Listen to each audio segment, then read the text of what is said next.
Hello दोस्तों, श्लोकर्स academy में आप सबका स्वागत है। आज के इस वीडियो में मैं आप सबको काव्यखंड कड़बक पाठ 1 का वस्तुनिष्ठ प्रश्न बताने वाला हूं।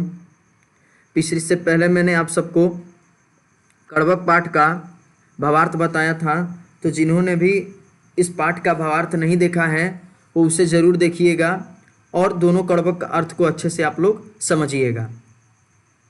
अभी आज मैं आप सबको इस पाठ का VVI जो ऑब्जेक्टिव क्वेश्चन है वो कराने वाला हूं, तो आप सभी लोग लास्ट तक हमारे इस वीडियो को देखिएगा और वीडियो अच्छा लगे तो अपने दोस्तों में ज़रूर शेयर कीजिएगा।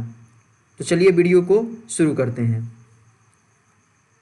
पहला नंबर हमारा ऑब्जेक्टिव प्रश्न है, कड़बक कहाँ से लिया गया है। कड़बक कहाँ से लिया गया है? ऑप्शन नंबर ए आखिरी कलाम, ऑप्शन नंबर बी है अखरावट, ऑप्शन नंबर सी है मधुमालती, ऑप्शन नंबर डी है पद्मावत। तो पहला का सही आंसर होगा हमारा पद्मावत। कड़बक कहाँ से लिया गया है? तो पद्मावत से लिया गया है। दूसरा नंबर प्रश्न है हमारा, कड़बक के रचयिता कौन है? ऑप्शन नंबर ए हमारा सूरदास, ऑप्शन नंबर बी है कबीरदास, ऑप्शन नंबर सी है जायसी, ऑप्शन नंबर डी है तुलसीदास। तो दूसरा का ऑप्शन नंबर सी जो है करेक्ट आंसर होगा। कड़बक के रचयिता मलिक मोहम्मद जायसी हैं।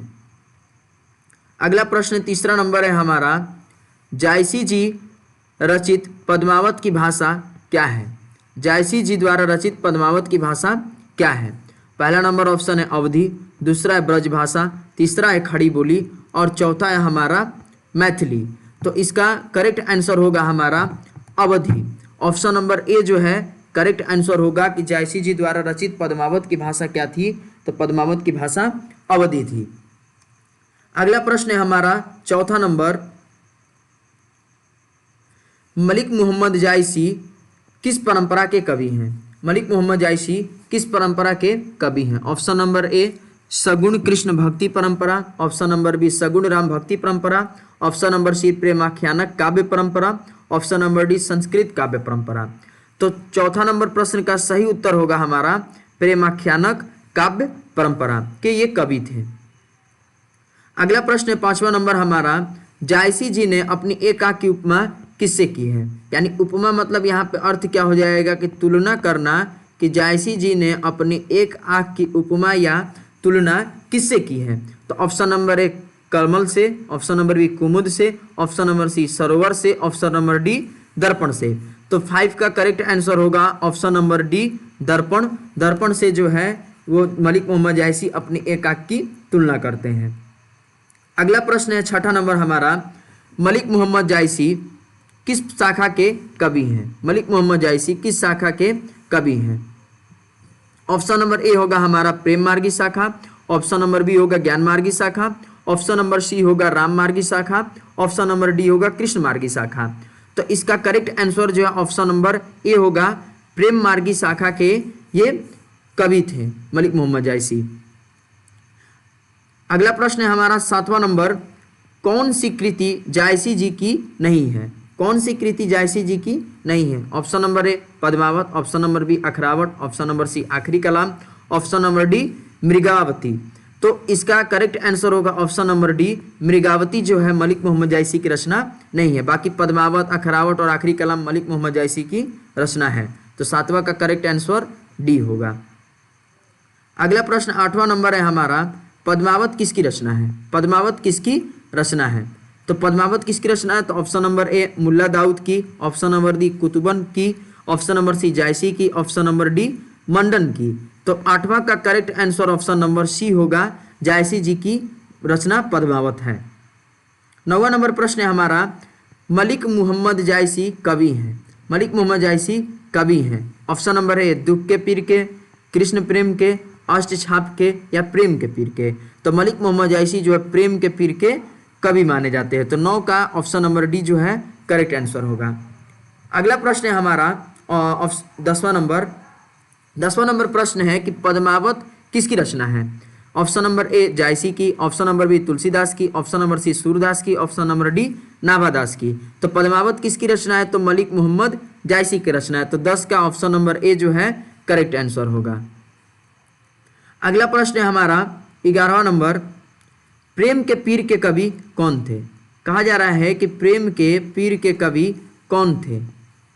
तो ऑप्शन नंबर ए हमारा करेक्ट आंसर होगा, सॉरी ऑप्शन नंबर ए हमारा जो है नाभादास है, करेक्ट आंसर नहीं। ऑप्शन नंबर ए जो है नाभादास है, ऑप्शन नंबर बी जो है सूरदास है, ऑप्शन नंबर सी जो है जायसी और option number D Bhushan ji. तो यहाँ कहा जा रहा है कि प्रेम के पीर के कवि कौन है? तो प्रेम के पीर के कवि हमारे मलिक मोहम्मद जायसी जी होंगे। ऑप्शन नंबर सी जो है करेक्ट आंसर होगा कि जायसी जी प्रेम के पीर के कवि माने जाते थे। अगला प्रश्न है हमारा कि जायसी जी का जन्म कहाँ पर हुआ था? जायसी जी का जन्म कहाँ पर हुआ था? तो ऑप्शन नंबर ए हमारा छत्तीसगढ़, ऑप्शन नंबर बी जो है मध्य प्रदेश, ऑप्शन नंबर सी जायस कब्र अमेठी उत्तर प्रदेश और ऑप्शन नंबर डी बिहार में। तो जायसी जी का जन्म कहाँ पे हुआ था? तो जायस कब्र अमेठी उत्तर प्रदेश में इनका जन्म हुआ था। तो 12 का ऑप्शन नंबर सी जो है करेक्ट आंसर होगा। अगले प्रश्न की अगर हम लोग बात करेंगे तो अगला प्रश्न है कि जायसी किस तरह के कवि थे? जायसी किस तरह के कवि थे? तो ऑप्शन नंबर ए हमारा सन्यासी कवि, ऑप्शन नंबर बी सूफी कवि, ऑप्शन नंबर सी जो है भक्त कवि या ऑप्शन नंबर डी इनमें से कोई नहीं। तो जायसी जी क्या थे? तो एक सूफी संत कवि थे। तो 13 का ऑप्शन नंबर बी जो है करेक्ट आंसर होगा कि जायसी जी एक सूफी कवि थे। अब बात करेंगे अगले नंबर प्रश्न की। तो 14वां नंबर प्रश्न है हमारा कि जायसी के पिता का क्या नाम था? जायसी के पिता का क्या नाम था? ऑप्शन नंबर ए है सूफी संत Sheikh Mohidi, option number B है Sheikh Mamrez, option number C है Syed Ashraf Jahangir, option number D है इनमें से कोई नहीं। तो इसका करेक्ट आंसर क्या होगा? तो मलिक शेख ममरेज, यानी 14 का ऑप्शन नंबर बी जो है करेक्ट आंसर होगा। अब बात करेंगे अगले प्रश्न की। तो 15वां नंबर प्रश्न है कि जायसी जी क्या थे? ऑप्शन नंबर ए साधु, ऑप्शन नंबर बी संत, ऑप्शन नंबर सी फकीर और ऑप्शन नंबर डी इनमें से कोई नहीं। तो जायसी जी क्या थे? तो जायसी जी क्या थे? तो फकीर थे। ऑप्शन नंबर सी जो है करेक्ट आंसर होगा कि जायसी जी क्या थे? तो वो फकीर थे। 16वां नंबर प्रश्न की बात करेंगे। तो 16वां नंबर प्रश्न है हमारा कि जायसी के काव्य का मुख्य रस क्या है? ऑप्शन नंबर ए भक्ति रस, ऑप्शन नंबर बी श्रृंगार रस, ऑप्शन नंबर सी वात्सल्य रस, ऑप्शन नंबर डी करुण रस। तो 16 नंबर प्रश्न का आंसर होगा ऑप्शन नंबर ए भक्ति रस। अगला प्रश्न है हमारा 17वां नंबर, जायसी जी ने रतन सेन और पद्मावती की कथा को किस प्रकार जोड़ा है? मैंने आप सबको जब दूसरा कड़वक पढ़ा रहा था तो उसमें बताया था कि राजा रतन सेन और पद्मावती की कथा को उन्होंने किस प्रकार जोड़ा था। तो यहाँ ऑप्शन है पहला नंबर गूंद के द्वारा, ऑप्शन नंबर बी पानी के द्वारा, ऑप्शन नंबर सी पसीना के द्वारा, ऑप्शन नंबर डी जो है रक्त रूपी लेई द्वारा। तो 17 का जो ऑप्शन नंबर डी जो है करेक्ट आंसर होगा, क्योंकि जो मलिक मोहम्मद जायसी थे वो राजा रतन सेन और पद्मावती की कथा के एक एक शब्द को अपने रक्त से रूपी ले लगा करके उन्होंने जोड़ा था। तो 17 का करेक्ट आंसर हमारा क्या होगा? डी होगा।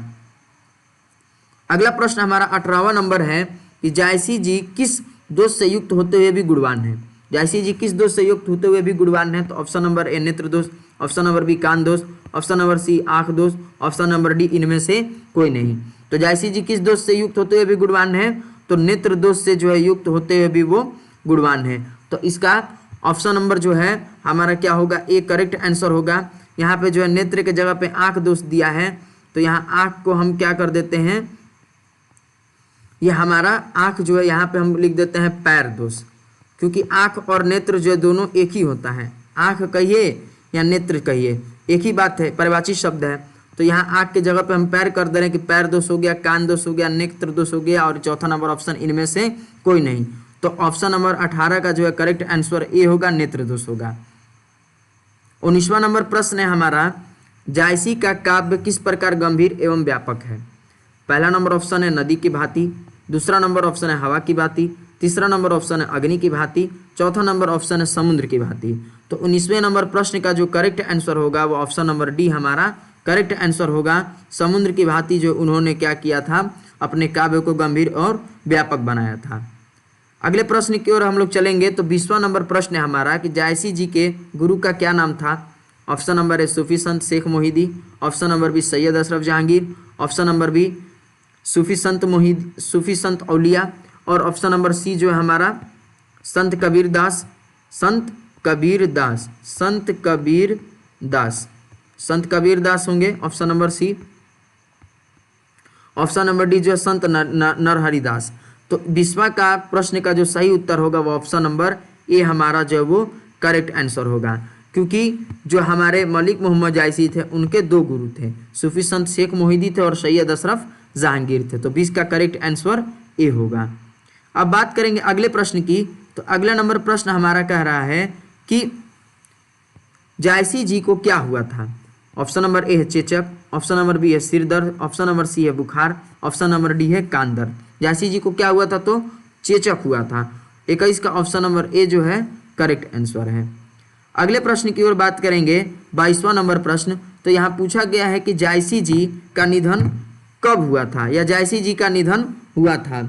जायसी जी का निधन कब हुआ था? तो ऑप्शन नंबर ए अनुमानत 1440 ईस्वी में, अनुमानत 1540 ईस्वी में, अनुमानतः 1448 ईस्वी में, अनुमानतः 1548 ईस्वी में। तो जायसी जी का निधन कब हुआ था? तो अनुमानतः 1548 ईस्वी में। तो ऑप्शन नंबर डी जो है हमारा करेक्ट आंसर होगा 22वें नंबर प्रश्न का। 23वां नंबर प्रश्न है हमारा, पठित पद के आधार पर काला धब्बा का संबंध किससे है? पठित पद के आधार पर काला धब्बा का संबंध किससे है? ऑप्शन नंबर ए है तारा से, ऑप्शन नंबर बी है चंद्रमा से, ऑप्शन नंबर सी है सूरज से, और ऑप्शन नंबर डी है इनमें से कोई नहीं। तो हमारा 23वें नंबर प्रश्न का करेक्ट आंसर होगा काला धब्बा का संबंध किससे था? तो चंद्रमा से। 23वां का ऑप्शन नंबर बी जो है हमारा करेक्ट आंसर होगा। अगला प्रश्न है हमारा 24वां नंबर, जायसी जी की रचना कौन सी है? ऑप्शन नंबर है Vinay Patrika, option number B Padmavat, option number C Akhrawat, option number D जो है आखिरी कलाम। तो जायसी जी की रचना कौन सी नहीं है? तो इसमें जायसी जी की रचना कौन सी नहीं है? तो विनय पत्रिका। ऑप्शन नंबर ए जो है हमारा करेक्ट आंसर होगा, क्योंकि विनय पत्रिका किसकी रचना है? तो यह तुलसीदास की रचना है। विनय पत्रिका किसकी रचना है? तो यह तुलसीदास की रचना है। तो यही हमारा करेक्ट आंसर होगा ऑप्शन नंबर ए। 25वां नंबर प्रश्न है हमारा कि जायसी जी का निधन कब हुआ था। अभी हम तुरंत हम लोग पढ़े जायसी जी का निधन कब हुआ था। तो option number A 1548, option number B 1648, option number C 1748, option number D 1848। तो हमारे जायसी जी का निधन कब हुआ था? तो ये याद रखना है कि 1548 ईस्वी में जो है जायसी जी का निधन हुआ था। तो 25 का ऑप्शन नंबर ए जो है करेक्ट आंसर है। 26वां नंबर प्रश्न की ओर अगर हम लोग बढ़ेंगे तो 26वां नंबर प्रश्न है हमारा कि पद्मावती कहाँ से की राजकुमारी थी। पद्मावती कहाँ की राजकुमारी थी? पहला आर्यवर्त की, सिंहल द्वीप की, मालदीप की, या लक्षद्वीप की। तो 26 नंबर प्रश्न का जो करेक्ट आंसर होगा वो ऑप्शन नंबर बी जो है करेक्ट आंसर होगा कि पद्मावती रानी जो है सिंहल द्वीप की राजकुमारी थी। अगला प्रश्न 27वां नंबर है हमारा, रतन सेन कहाँ के राजकुमार थे? Option number A Rajputana, option number B Chittor, option number C Kashi, option number D जो है मिथिला। तो हमारे जो राजा रतन सेन थे कहाँ के राजकुमार थे? तो चित्तौड़ के राजकुमार थे। जब मैं आप सबको ये पाठ पढ़ा रहा था कड़बक पाठ, तो उसमें बताया था कि जो रतन सेन है वो चित्तौड़ के राजा हैं, चित्तौड़ के राजा। और पद्मावती जो राजकुमारी है वह कहाँ की राजकुमारी है? तो सिंहल द्वीप की, सिंहल द्वीप की जो है वो राजकुमारी है। सिंहल द्वीप की जो है वो राजकुमारी थी। कौन हमारी? तो पद्मावती रानी। सिंहल द्वीप की जो है हमारी कौन थी? तो पद्मावती रानी थी। सिंहल द्वीप की पद्मावती रानी, ये याद रखना है सबको। अगला प्रश्न है हमारा 28वां नंबर कि जायसी किस काल के कवि थे? जायसी किस काल के कवि थे? ऑप्शन नंबर ए है भक्ति काल, ऑप्शन नंबर बी है रीति काल, ऑप्शन नंबर सी है आधुनिक काल, ऑप्शन नंबर सी है आदि काल, और ऑप्शन नंबर डी है आधुनिक काल। ये हमारे 4 ऑप्शन है। तो इसमें जो करेक्ट आंसर होगा ऑप्शन नंबर ए भक्ति काल, यानी मलिक मोहम्मद जायसी किस काल के कवि थे? तो भक्ति काल के कवि थे। अगला प्रश्न है हमारा 29वां नंबर, जायसी जी किस लिए कुरूप थे? जायसी जी किस लिए कुरूप थे? तो नाक के कारण, आँख के कारण, पैर के कारण, हाथ के कारण। तो जायसी जी को एक आँख और एक कान नहीं था। तो जायसी जी किसके कारण कुरूप थे? तो आँख के कारण। ऑप्शन नंबर बी जो है करेक्ट आंसर होगा। यहाँ पे कान नहीं दिया है, नाक दिया है। तो ये मत सोचिएगा कि नाक भी होगा, नहीं, नाक से नहीं, एक कान और एक आँख जायसी जी का नहीं था, वो एक कान और एक आँख से वंचित थे। तो यहाँ आँख दिया, तो यहाँ आँख के कारण करेक्ट आंसर होगा, ऑप्शन नंबर बी होगा। अगले प्रश्न की ओर बात करेंगे, 30वां नंबर प्रश्न, और ये आज का हमारा आखिरी प्रश्न है। और हम जो है सुपर 30 जो है इस पाठ का ऑब्जेक्टिव प्रश्न करवाने वाले हैं। तो आप सब बताइएगा मुझे कि कितना प्रश्न आपका 300 प्रश्न में से कितना प्रश्न आपका सही हुआ। कमेंट में आप लोग जरूर बताइएगा कि आपने कितना प्रश्न सही किया। तो आखिरी हमारा प्रश्न है 30वां नंबर कि रतन सेन किस ग्रंथ के पात्र हैं?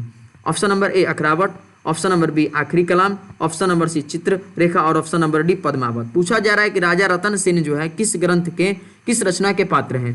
तो आप सबको मैंने बताया है कि जो पद्मावत मलिक मोहम्मद जायसी की रचना है पद्मावत, उसी से में हमारे राजा रतन सेन और पद्मावती रानी की बारे में वर्णन किया गया है। तो 30वां नंबर प्रश्न का जो ऑप्शन नंबर डी जो है करेक्ट आंसर होगा कि पद्मावत से हमारे राजा रतन सिंह जो है इस ग्रंथ के प्रमुख पात्र थे। तो ये था हमारा टोटल 30 ऑब्जेक्टिव। आप सभी लोग बताइएगा कि 30 में 30 किसका कितना सही हुआ, या 30 में 30 सही हुआ कि नहीं सही हुआ। और अगर आप सबको यह वीडियो अच्छा लगा होगा तो अपने दोस्तों में ज़रूर शेयर कीजिए और साथ ही हमारे चैनल को सब्सक्राइब करके बेल आइकन को दबा दीजिए ताकि हमारी नई नई वीडियो का अपडेट जो आप तक पहुंच सके। धन्यवाद।